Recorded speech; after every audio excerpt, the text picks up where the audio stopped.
প্ৰাণৰ শিল্পী জুবিন গাৰ্গৰ আজিৰ যি হত্যাৰ তদন্ত হৈ আছিল তদন্তৰ চাৰ্জশ্বীট দাখিল কৰা হৈছে আৰু মুখ্যমন্ত্ৰীগৰাকীয়ে কিছুদিনৰ আগৰে পৰা গোটেই বিষয়টো সন্দৰ্ভত বক্তব্য ৰাখোঁতে কৈছে যে এগৰাকী মুখ্যমন্ত্ৰী হিচাপে তেখেতে কৈ আছে গোটেই বক্তব্য তেখেতে দি আছে যে এইটো হত্যাকাণ্ড। এতিয়া চাৰ্জশ্বীট দাখিল কৰা হৈছে। আমি সদৌ অসম ছাত্ৰ সন্থা অসমৰ জনসাধাৰণে বিচাৰিছিলোঁ যে এখন শক্তিশালী চাৰ্জশ্বীট দাখিল হ'ব লাগে, যিখন চাৰ্জশ্বীটৰ আধাৰত যিকেইগৰাকী অভিযুক্ত লোক আছে, যিসকল দোষী লোক আছে, প্ৰত্যেককে চিনাক্ত কৰি তেওঁলোকক কঠোৰৰ পৰা কঠোৰতম শাস্তি দিব লাগে আৰু আইনী সুৰুঙাৰে যাতে তেওঁলোকে বাচি যাব নোৱাৰে সেই ব্যৱস্থা হ'ব লাগে। এতিয়া চাৰ্জশ্বীট দাখিল কৰা হৈছে, মহামান্য আদালতে গোটেই প্ৰক্ৰিয়াটো আগবঢ়াই লৈ যাব।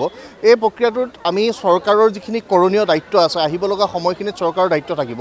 ফাষ্ট ট্ৰেক আদালতৰ কথা তেওঁলোকে কৈছিল, তাৰ সমান্তৰালভাৱে পাব্লিক প্ৰচিকিউটৰ নিয়োজনৰ কথা তেওঁলোকে ঘোষণা কৰিছিল। সেই গোটেই বিষয়বিলাক ত্বৰান্বিতভাৱে আগবঢ়াই লৈ যাব লাগে আৰু জুবিন গাৰ্গে ন্যায় নোপোৱা পৰ্যন্ত সদৌ অসম ছাত্ৰ সন্থা আৰু অসমৰ ৰাইজ ক্ষান্ত নহয়, এই কথা নিশ্চিত।